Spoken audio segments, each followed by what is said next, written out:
책을 읽다 보면 잘 쓴 글도 있고 그렇지 못한 글도 있습니다. 책은 어쨌든 누군가의 손을 빌어서 하나의 책이라는 상품으로 만들어진 거잖아요. 그리고 책이라는 것에 대한 약간의 권위 같은 게 있어서 책으로 나와 있으면 그것이 이제 훌륭한 지식 또는 정확한 지식이라는 느낌을 줘요. 그리고 글도 잘 썼을 거다라고 생각을 하게 됩니다. 근데 사실은 그렇지 않거든요. 그래서 좋은 글도 있고, 그러니까 잘 쓴 글도 있고요. 내용이나 정확성뿐만 아니라 뭐 문체라든가 써나간 그 설명을 해나가는 방식들이 수준이 높고 좋은 것이 있고 그러지 못한 것들도 있어요. 그럼 우리가 문해력을 높이기 위해서는 아무래도 좋은 글, 좋은 음식을 먹는 것처럼 좋은 글을 읽어야 되겠지만 우리가 앞으로 봐야 되는 그 글들이 그렇게 꼭 완성도가 높은 잘 쓰여진 글은 아닐 수도 있어요. 자, 그래서 우리가 좀 더 문해력을 높이는 부분도 있고 또 썩 좋은 글이 아니지만 그럴 때는 또 어떻게 읽어야 하는가 이런 쪽으로 도움이 되도록 이번 영상을 준비했습니다. 자, 어, 제가 예전에 오래전에 리뷰한 적이 있는 책인데요. 이 책이 좋다라고 라든지 뭐 이렇게 설명드리진 않을 거예요. 그래서 이걸 딱 보고 나 저 책 사야 되겠네 이렇게 생각은 안 하시기 바랍니다. 자, 그러면 여기에 이제 9번째 보면 어네스트 헤밍웨이라는 부분이 있거든요. 자, 요것에 대해서 조금 제가 설명을 이야기를 하려고 해요.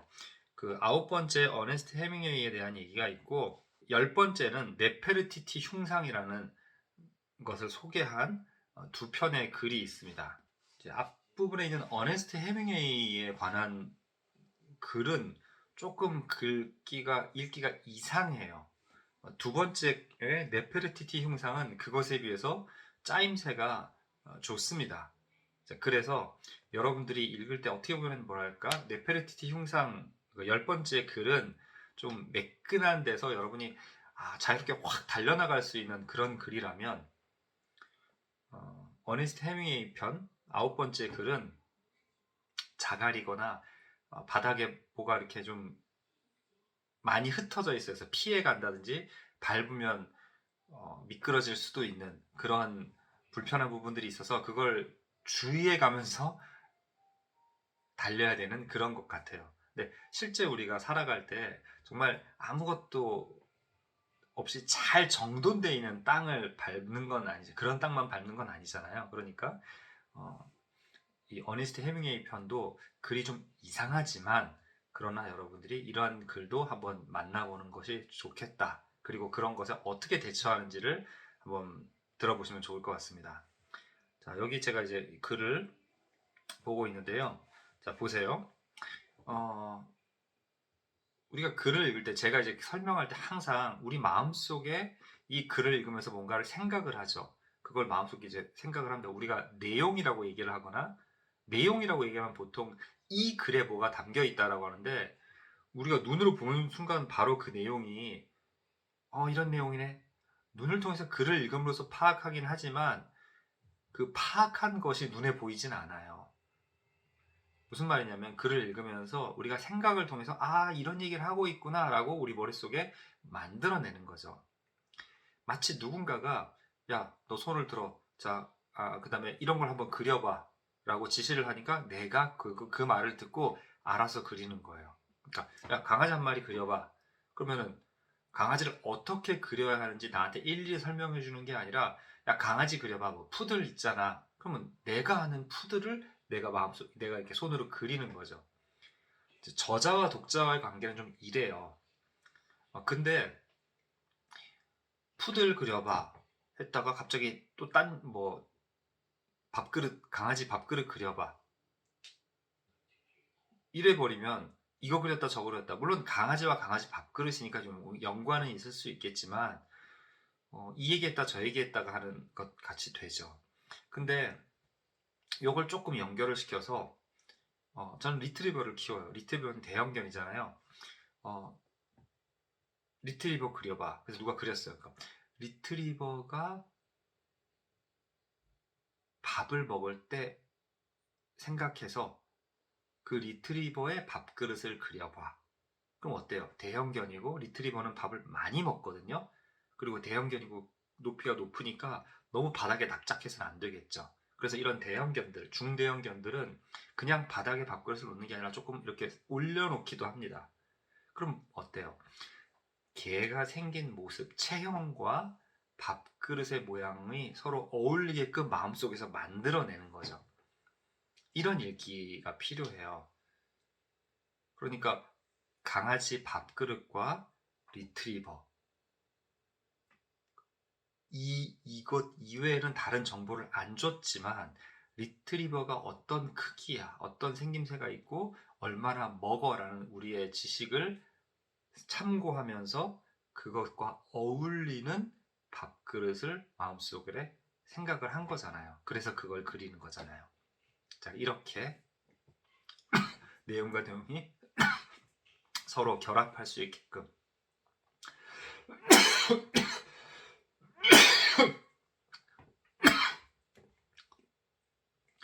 내용과 내용이 서로 결합할 수 있게끔 이렇게 설명을 해나가는 것이 좋은 글입니다.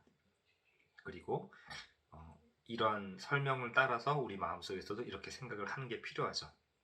근데 설명이 이렇게 되어지지 않더라도 우리가 무언가를 이해하기 위해서는 이런 것들을 해야 돼요. 자, 그래서 어니스트 헤밍웨이 편을 볼게요. 자, 20세기 주요 미국 작가 가운데 어니스트 헤밍웨이만큼 영향력 있는 데다 많은 사람의 추종을 받으며 동시에 비난을 많이 받는 작가도 없다. 자, 영향력이 있다라고 하죠. 어때요? 이거는 훌륭한 점이죠. 장점이라고 할까요? 그다음에 많은 사람의 추종을 받으며, 그렇죠. 영향력이 있고 추종을 받아요. 사람들이 와, 저 사람 대단해, 훌륭해, 나도 저 사람과 같은 작가가 되고 싶어, 나는 이 사람의 작품을 계속해서 읽음으로써 너무나 행복해, 즐거워, 대단한 작가야, 이런 거죠. 근데 그 다음에 비난을 많이 받는 작가도 없다. 어때요? 다르죠. 그러니까 이것과 이것은 서로 다른 내용이다. 대치되는 내용이죠.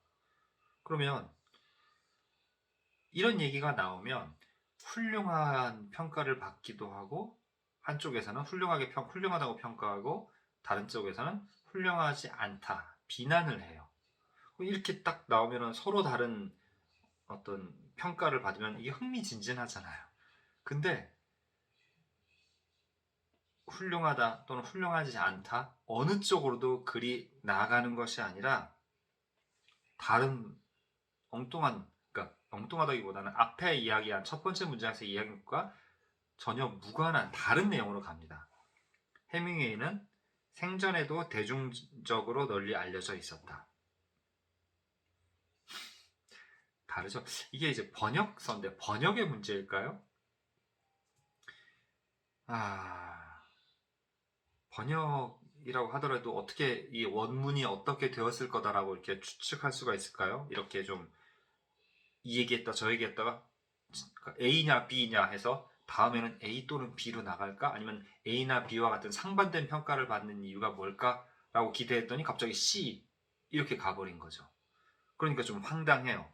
그러니까 머릿속에서 무슨 생각을 해야 될지 모릅니다. 얘네들을 서로 묶어주거나 얘네 세 가지 어떤 생각 설명들이 있다면 그것을 위 한눈에 보면서 어니스트 헤밍웨이는 이런 사람이구나, 또는 사람들이 이렇게 생각하는구나, 이렇게 볼 수가 없는 거죠. 좋은 쪽으로 보기도 하고 나쁜 쪽으로 보기도 하는데 대중적으로 많이 알려져 있어요. 만약에 사람들이 큰 영향을 준다라는 것은 아무래도 많은 사람한테 알려져 있고 많은 사람에게 좋은 평가를 받으니까 많은 영향을 끼칠 수 있고 추종도 많이 할 수 있죠. 근데 많은 비난을 받아요. 그렇다면 이것도 역시 일단 많은 사람한테 알려져 있다라는 얘기죠. 그러니까 그렇게 하면 묶을 수가 있는데, 그렇게 묶을 수 있을 만큼 생각이 가도록 이 문장을 번역하거나 쓰지는 않았던 거예요. 자,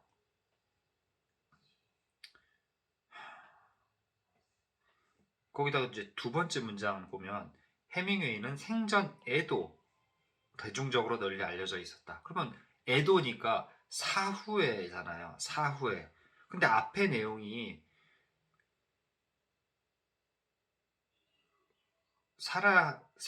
사후에 지금까지도, 그러니까 20세기 주요 미국 작가 가운데인데 20세기 주요 미국 작가면서 지금까지 영향력을 행사하는 데다가 많은 사람의 추적을 받는 사람도 없다. 하지만 이 사람이 지금까지도 여전히 이렇게 추종하는 사람이 있는 반면 비난하는 사람들, 비판하는 사람들도 많다. 이런 얘기가 나와야 그 다음 문장에서 나왔을 때 이 사람은 생전에도 대중적으로 알려져 있다는 게 말이 되죠. 왜냐면 그 전에 생후에, 사후의 이야기를 했으니까요. 그러니까 이렇게 서로 뭔가 이렇게 통일성 있게 내용이 좀 모이는 이런 성질이 없습니다. 참 안타깝죠. 근데 희한하게 같은 책인데 그 다음 페이지만 넘어가면 굉장히 그런 부분이 정반대로 잘 정돈된 글이 있어요. 굉장히 신기하죠. 그래서 제가 이야기를 하는 겁니다. 자, 대중적으로 널리 알려져 있다라고 했는데 다음번 그에 관해 떠도는 일화가 매우 많기 때문에 어느 것이 사실이고 어느 것이 전설인지 구분하기 어려울 정도이다. 자, 일화가 많이 떠오르는데 이 일화들이 믿을 신빙성 있는 진짜인지 아닌지를 모르겠으니 이 사람에 대한 평가를 좋게 내려야 되는 게 맞을지 나쁘게 내려야 될지 맞을지 모르겠다. 이렇게 말하면 또 말이 되는데 그러지가 않은 거죠. 그러니까 이렇게 첫 번째 단락을 읽으면서 이런 내용의 일관성이 없는 것 때문에 굉장히 당혹스럽거나 마음속에 아무런 뭐가 남지 않고 이 얘기했다가 이쪽 쫓아가다가 보니 또 절로 가고 막 이랬을 수가 있어요. 더군다나 첫 번째 단락에서 이렇게 얘기를 해주면서 해밍웨이에 대해서 어떤 쪽으로 이해하고 어떤 쪽의 이야기를 들을지 마음속에 준비가 되어주면 좋겠는데, 그러니까 준비를 시켜주면 좋겠는데 그런 게 전혀 없습니다. 이제 그러면 어떻게 할까요? 이게 뭐 시험을 본다거나 이 지문을 내서 써 있는 그대로를 내가 잘 이해해야 한다 이런 게 아니니까 그냥 여러분이 버릴 수도 있는 거죠. 그러니까 내가 글을 못 읽어서가 아니라 글이 읽을만하지 않아서 내가 힘든 경우도 있는 거예요. 그럼 어떻게 하죠? 여러분이 이제 수준급의 대중 뭐 가수 때 다 웬만큼 잘해요. 데뷔를 했고 좀 우리가 접할 수 있는 그런 가수라면. 근데 여러분이 이 사람 별로 나는 안 좋아해. 그냥 내가 내 취향이 아니야. 이러면 끝나는 거잖아요. 근데 그 사람이 뭐 일을 하고 굉장히 유명하고 요즘 완전 대세 가수야. 그러면 여러분이 반드시 그 사람을 좋아해야 되나요? 아니면 여러분이 듣기에도 그 가수의 노래가 좋아야만 하나요? 그러니까 여러분의 취향을 거기다 맞춰야 되는 게 아니잖아요. 자, 그러니까 학습이랑 시험 같은 뭐 이런 어떤 기준에 맞추거나 어떤 권위를 내가 받아들여야 하는 그런 독서가 아니라면 그냥 이거 글 이상해 나 안 읽을래 라든가 난 별로야 라고 생각해 이래도 괜찮다는 거예요.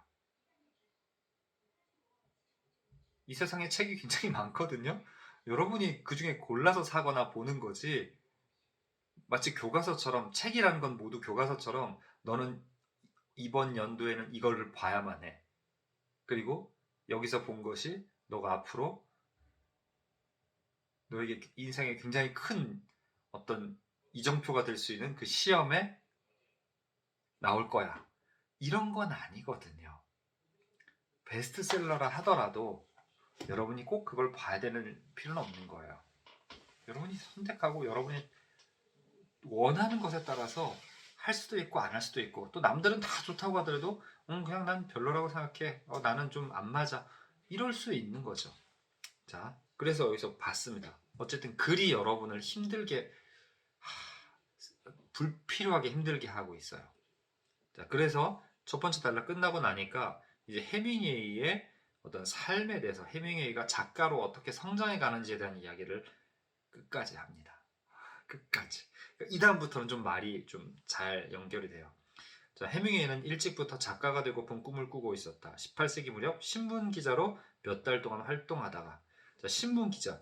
기자와 작가가 다른 것 같지만 기자도 어쨌든 글을 쓰는 사람이잖아요. 그죠? 그리고 벌어진 일, 이 세상에서 벌어진 일, 소식들을 적잖아요. 그러면 이건 넌픽션이죠. 그리고 소설은 픽션이죠.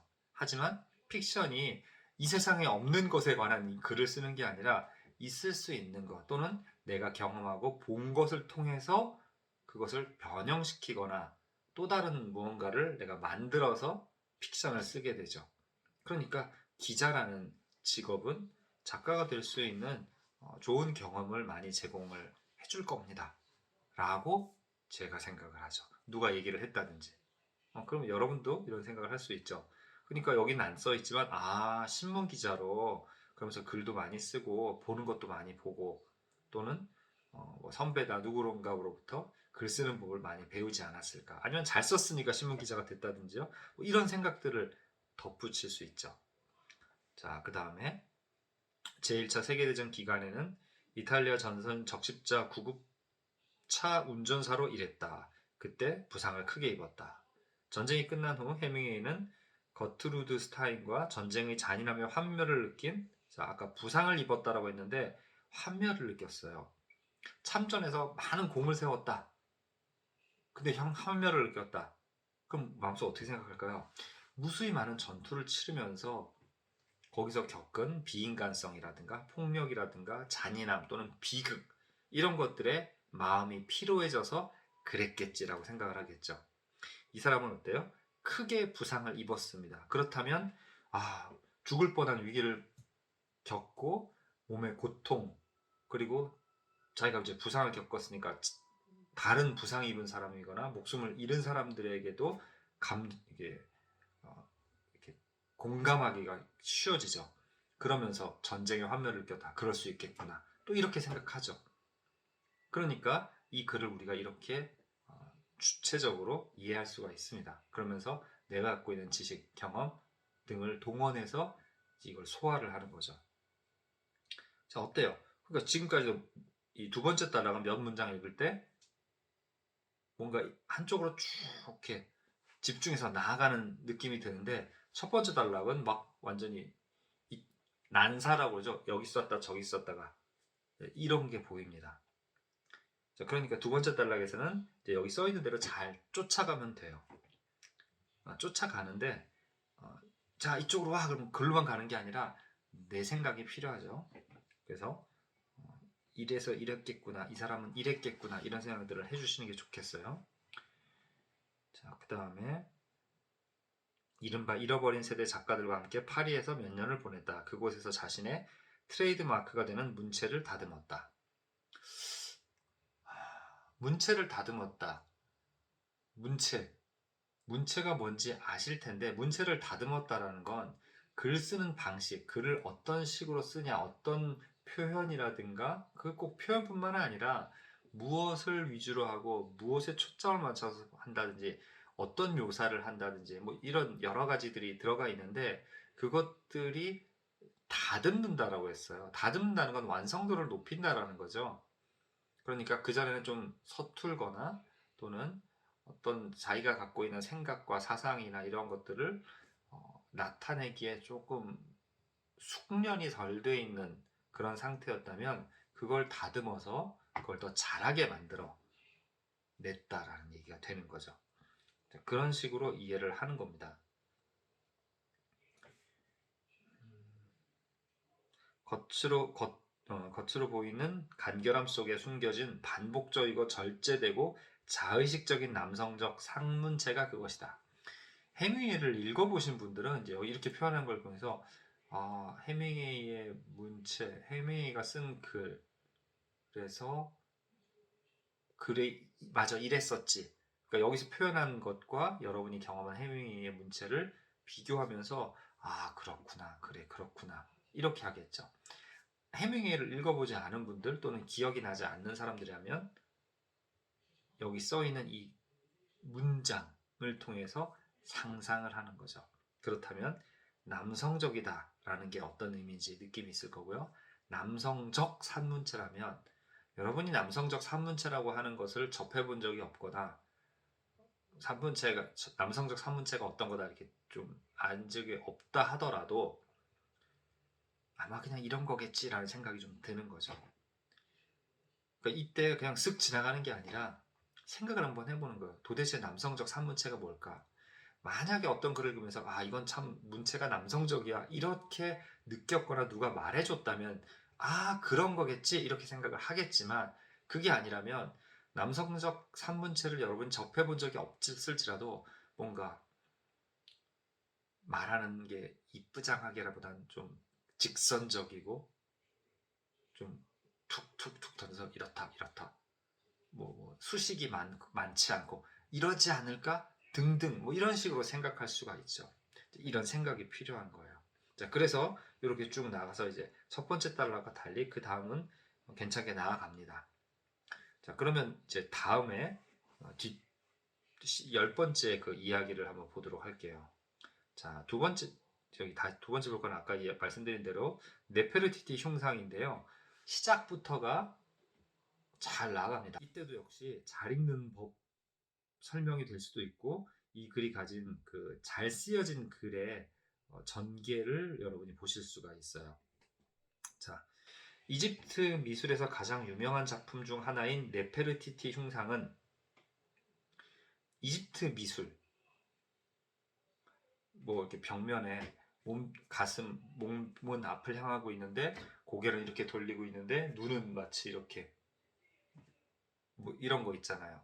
그래가지고 손도 이렇게 되어 있거나 아니면 이렇게 되어 있는데 다리는 정면이고 발은 옆으로 돌아가 있고 이런 그림들 이집트 저 피라미드 내부에 그려져 있을 것 같은 그런 거 어디선가 보신 적이 있을 거예요.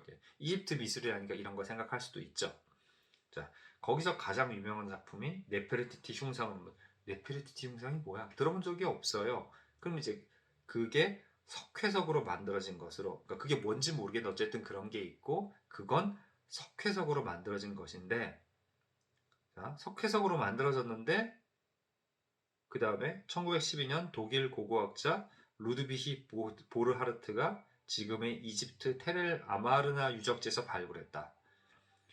그러니까 사람들이 글을 쓸 때 사실 여기에 석회석으로 만들어진 것으로 문장이 너무 기네요.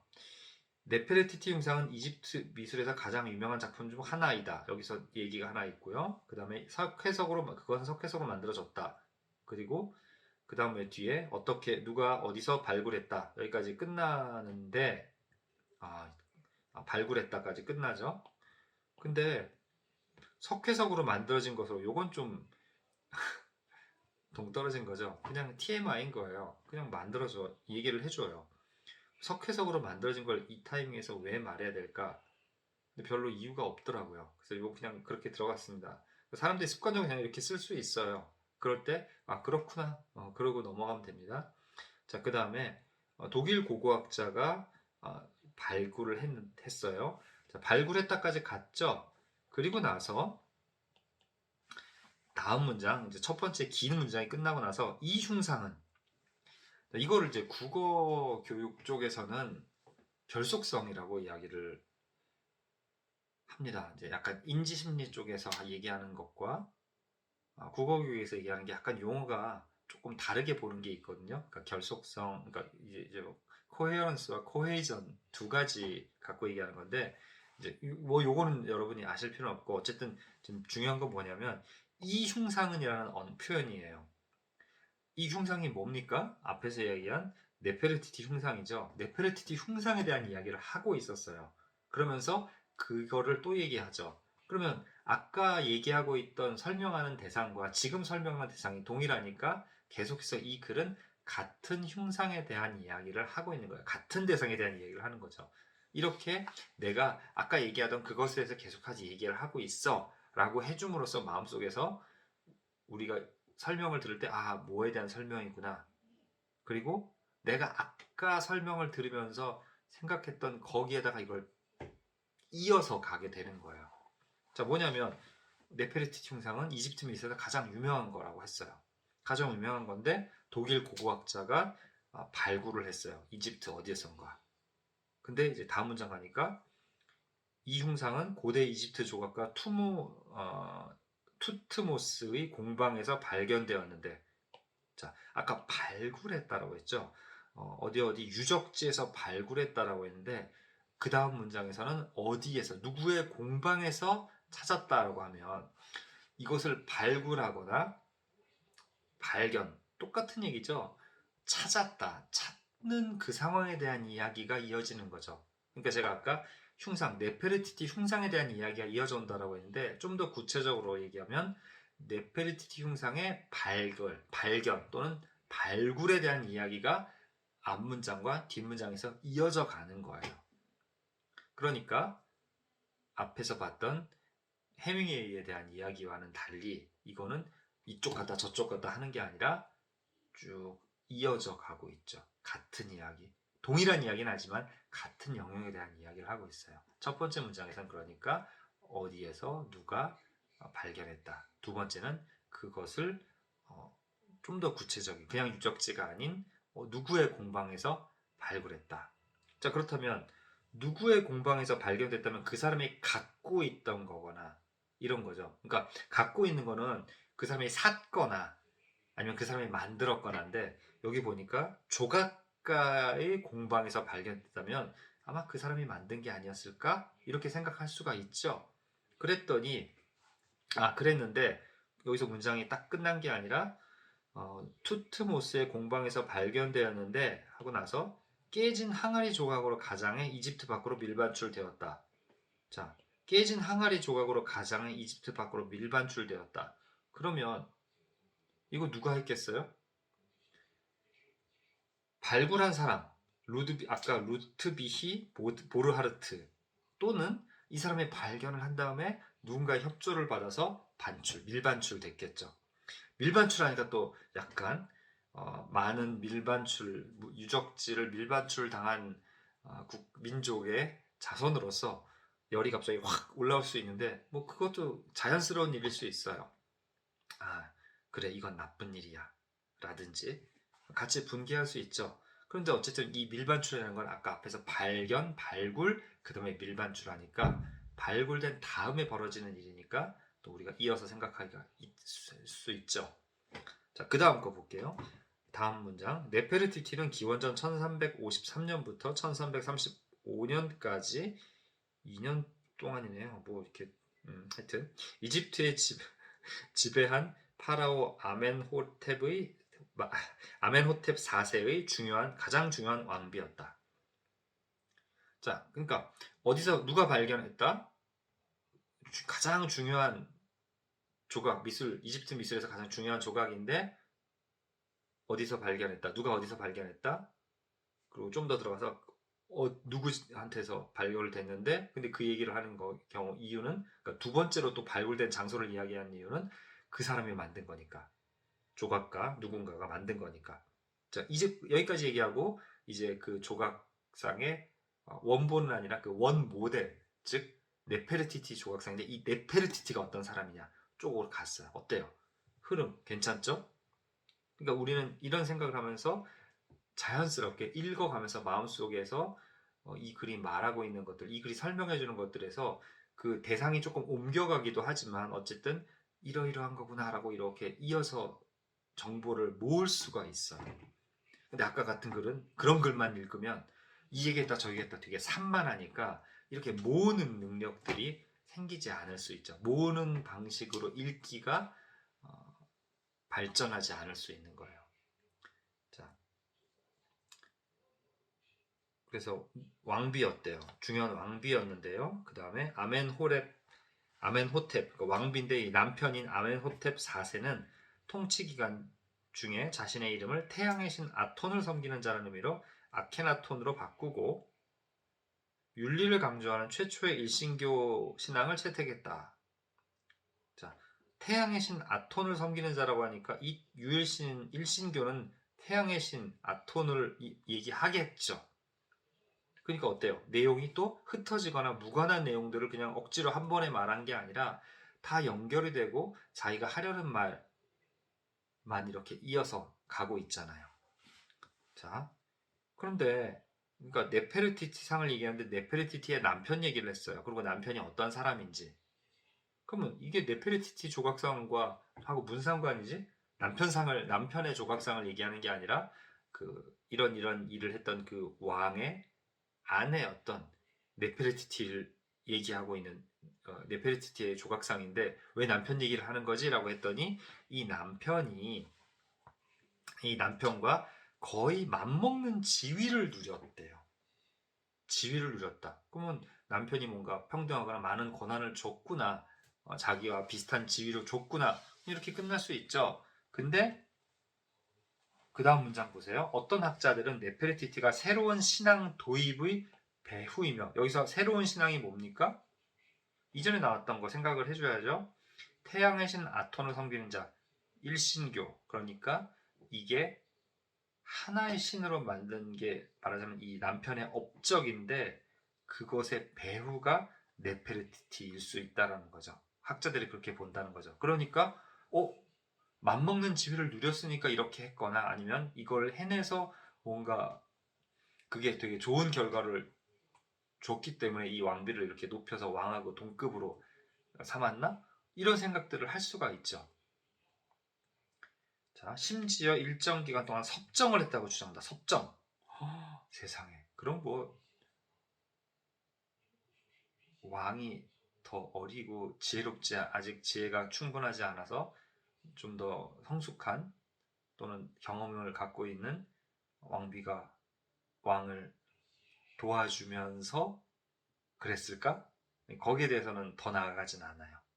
자, 근데 아케나톤, 즉 남편이 사망하자 막강했던 그와 그의 아내에 대한 흔적이 거의 사라졌는데 아마도 일신교 채택으로 배척당했던 다신교 성직자들이 한 것으로 추정하고 있다. 그러니까 일신교 쪽으로 갔다가 다시금 삭제당했다 이런 거죠. 근데 이제 또 생각을 해보면요, 종교라는 게 그 고대 이런 문명 사회에서 권력을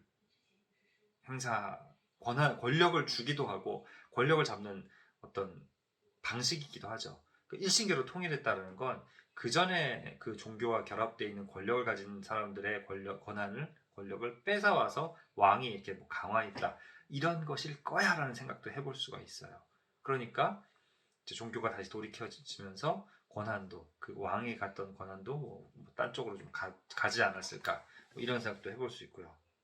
자, 그러니까 어때요? 지금까지 쭉 이어져 오면서 흐름이 굉장히 그 다음 하면서 얘네들을 쭉 연결시켜서 꿰서 기억하기도 좀 편하게 그렇게 잘 진행이 되고 있죠. 자, 더 읽어보더라도 어쨌든 이제 네페르티가 어떤 사람이었느냐, 네페르티 남편 어땠고 뭐 이런 얘기였다면 이제 흉상 자체에 대한 설명으로 다음 단락에서 넘어갑니다.